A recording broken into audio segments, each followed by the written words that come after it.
கழகத்தினுடைய நிறுவன தலைவர் புரட்சி தலைவர் பொன்மனச்செம்மல் மக்கள் திலகம் எம்ஜிஆர் அவர்களையும் காலமெல்லாம் ஏழை எளிய மக்கள் மீது அன்பும் பண்பும் பற்றும் பாசம் கொண்டு கழகத்தினுடைய காவல் தெய்வமாக நின்று கழகத்தின் பொதுச் செயலாளராக பொறுப்பேற்று 30 ஆண்டு காலம் இந்த கழகத்திற்காக தன் உயிரை ஈர்ந்திருக்கின்ற நம்முடைய இதய தெய்வம் புரட்சி தலைவி மாண்புமிகு அம்மா அவர்களையும் வணங்கி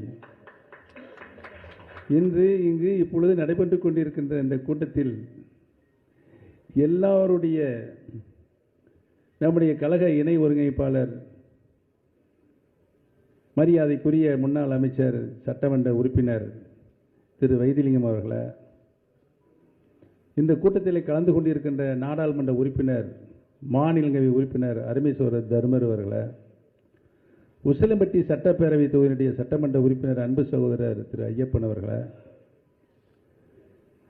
கூட்டத்தில் கலந்து கொண்டு ஒருமித்த குரலாக உரிமை குரல் எழுப்பிக் கொண்டிருக்கின்ற கழகத்தினுடைய அமைப்பு செயலாளர்கள், வருகை புரிந்திருக்கின்ற மாவட்ட கழகத்தினுடைய ஆற்றல் மிகுந்த மாவட்ட கழக செயலாளர்கள், வருகை புரிந்திருக்கின்ற மாநில நிர்வாகிகள், ஒன்றிய நகர பேரூர் கிளை கழகத்தினுடைய நிர்வாகிகள் பொறுப்பாளர்கள்,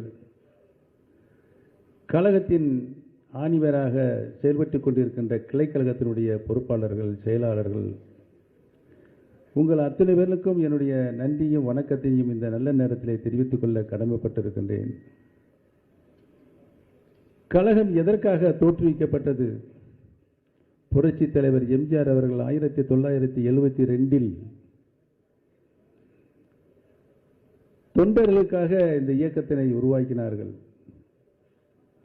பின்பு இந்த இயக்கத்தை தொண்டர்களுக்கான இயக்கமாக உருமாற்றி 3 முறை தமிழகத்தினுடைய சட்டமன்ற தேர்தலில் போட்டியிட்டு யாராலும் வெல்ல முடியாத முதலமைச்சராக 10 ஆண்டு காலம் ஒரு சிறப்பான ஆட்சியை நாட்டு மக்களுக்கு அர்ப்பணித்தார்கள். புரட்சி தலைவர் அவர்கள் மறைவுக்கு பின்னாலே மாண்புமிகு அம்மா அவர்கள் கழகத்தினுடைய பொதுச் செயலாளராக பொறுப்பேற்று 30 ஆண்டு காலம் கழகத்தினுடைய அத்தனை நிலைகளிலும் நின்று எவ்வளவோ சோதனைகள் மாண்புமிகு அம்மா அவர்களுக்கு தந்தார்கள். அதையெல்லாம் வென்று சாதித்து இந்த இயக்கத்தினை 234 தொகுதிகளிலும் வேட்பாளர்களை நிறுத்தி மாபெரும் வெற்றியடைந்தார்கள் என்பதுதான் வரலாறு. வரலாற்று சிறப்புக்கு இந்த கூட்டம் நம்முடைய கழகம் இன்றைக்கு என்ன நிலையில் இருக்கிறது என்பதை நீங்கள் எல்லாம் அறிந்திருக்கின்றீர்கள். நடந்து முடிந்த நாடாளுமன்ற தேர்தல், அந்த நாடாளுமன்ற தேர்தலில் 7 இடங்களில் தன்னுடைய டெபாசிட் தொகையை இழந்திருக்கிறது. நாடாளுமன்ற தேர்தலில் 7ன்னா எத்தனை சட்டமன்ற தொகுதி வருது? 42 சட்டமன்ற தொகுதியில் வருகிறது. 14 நாடாளுமன்ற தொகுதியில் 3ஆம் இடத்திற்கு போய் சென்று கொண்டிருக்கிறது. அப்ப எத்தனை சட்டமன்ற தொகுதியில் வருது? இந்த பழனிசாமி என்ற பெயரை சொல்வதற்கு நம்மளுக்கு வெட்கமாக இருக்கிறது. இவர் அனைவரும் ஒருங்கிணைக்க வேண்டும் என்று ஒருங்கிணைப்பாளர் இணை ஒருங்கிணைப்பாளர் என்ற ஒரு வரைமுறையை நாம் உருவாக்கினோம். அனைத்து பேருமே தங்களுக்கு ஆதரவாளர்கள் மற்றும் கூட்டி வைத்துக் கொண்டு போலியான பொதுக்குழுவை உருவாக்கி ஒற்றை தலைமைதான் வேண்டும், பழனிசாமி சிறப்பாக கட்சியை வழிநடத்திக் கொண்டிருக்கிறார், பழனிசாமி சிறப்பாக முதலமைச்சராக இருக்கிறார், அவர் வந்தால் அனைத்து தேர்தலும் நாம் மாபெரும் வெற்றி அடைவோம் என்று சொல்லிதான் ஒரு மிகப்பெரிய மாயையை உருவாக்கினார்கள். அதற்கு பின்னால் நடந்த என்ன தேர்தல்? 11 தேர்தலில் பழனிசாமி பொதுச் செயலாளராக பொறுப்பேற்றதற்கு பின்னால் அத்தனையும் தோல்வியடைந்தார். இந்த மாபெரும் இயக்கத்தை படுபாதாளத்தில் இன்றைக்கு தள்ளி வைத்து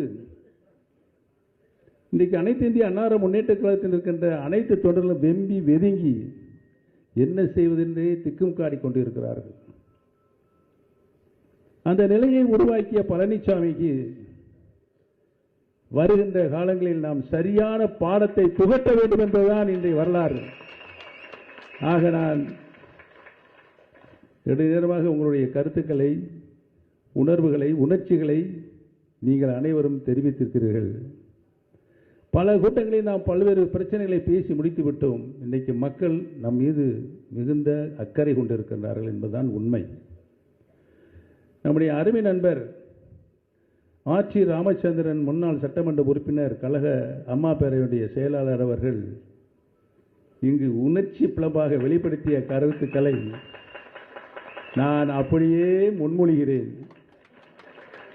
நம்முடைய கழக இணை ஒருங்கிணைப்பாளர் அருமை சகோதரர் வைத்திலிங்கம் அவர்கள் எரிமலையாக வெடித்து அந்த கருத்துக்களை நானும் வழிமுறிந்து நீங்களும் வழிமுறிந்து ஏகமனதாக தீர்மானம் நிறைவேற்றுவோம்.